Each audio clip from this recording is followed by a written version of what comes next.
Hi అండి, welcome to royal recipes. పుస్తులమైన పులుసు తినాలంటారండి. కానీ ఇప్పుడు ఆ పని లేకుండా మనం చేసే చేపల పులుసు విధానం పులుసునే మైమరిపించేలా ఉంటుందండి. ఇంకెందుకు ఆలస్యం, రండి. ముందుగా మిక్సీలో అల్లం, వెల్లుల్లి, అలాగే కొంచెం జీలకర్ర వేసుకుని కొద్దిగా మిక్స్ అయిన తర్వాత ఉల్లిపాయ ముక్కలు కూడా వేసుకుని ఆ మూడింటిని మిక్స్ చేసి తర్వాత కొంచెం టమాటా ముక్కలు కూడా వేసుకుని వాటిని కూడా మిక్స్ చేయాలి. ఈలోపు ఇంకా మన ఛానల్ని సబ్స్క్రైబ్ చేసుకోవాలి ఉంటే ప్లీజ్ సబ్స్క్రైబ్. అలాగే టమాటా ముక్కలు వేసుకుని బాగా మిక్సీ పట్టుకోవాలి. ఈ విధంగా మిక్సీ పట్టుకుని ఒక పక్కన పెట్టుకోండి. ఇప్పుడు కడాయి పెట్టుకుని దాంట్లో ఆయిల్ వేసుకుని ఆయిల్ కొంచెం మరిగిన తర్వాత ఉల్లిపాయ ముక్కలు, పచ్చిమిర్చి ముక్కలు వేసుకుని అవి రెండు బాగా వేగిన తర్వాత కొంచెం కరివేపాకు కూడా వేసుకుని ఉల్లిపాయని బాగా ఎర్రగా ఇవ్వాలి. అప్పుడే కూర టేస్ట్ ఉంటుంది. చూసారా, ఇప్పుడు మనం మిక్స్ చేసి పట్టుకున్న టమాటా ఉల్లిపాయ ముద్దని దాంట్లో వేసుకుని ఇది కూడా బాగా వేగించాలి. ఎంత బాగా వేగితే అంత టేస్ట్ వస్తుంది. ఇప్పుడు కొంచెం ఉప్పు, కొద్దిగా పసుపు, అలాగే కొంచెం కారం. నేను ఉప్పు కళ్ళు వేసాను, మీరు కళ్ళు లేకపోతే సాల్ట్ వేసుకోవచ్చు.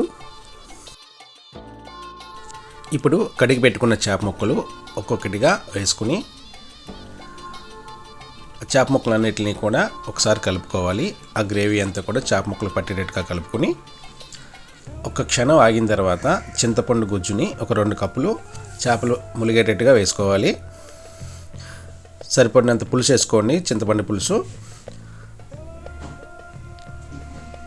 దీంట్లో నేను బెండకాయలు కూడా వేస్తున్నాను. బెండకాయలు వేస్తే చేపల పులుసు టేస్ట్ మరింత పెరుగుతుంది. అలాగే మనం ఇప్పుడు ఈ పులుపు విరగడానికి కొద్దిగా బెల్లం కూడా వేస్తున్నాను. బెల్లం మాత్రం మర్చిపోవద్దు. నేను తీసుకున్న చేపలో చేప సొన ఉందండి. ఈ సొనని కొంతమంది వేపుడు చేస్తారు.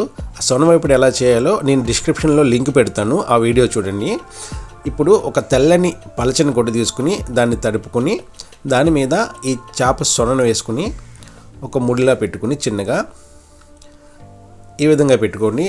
ఈ విధంగా ముడి పెట్టుకుని దాన్ని మరుగుతున్న ఆ చేపల పులుసులో వేసి కొద్దిగా ములిగేలా ఉంచుకోండి. ఇప్పుడు స్టవ్ని సిమ్లో పెట్టుకుని దాని మీద మూత పెట్టుకుని కాసేపు పులుసు మరగనివ్వండి. ఒక 10 నిమిషాలు. 10 నిమిషాలు మరిగిన తర్వాత పులుసులో కొత్తిమీర వేసుకుని ఒక బౌల్లోకి తీసుకుని వేడి అన్నంలో సర్వ్ చేసుకుంటే ఉంటుందండి.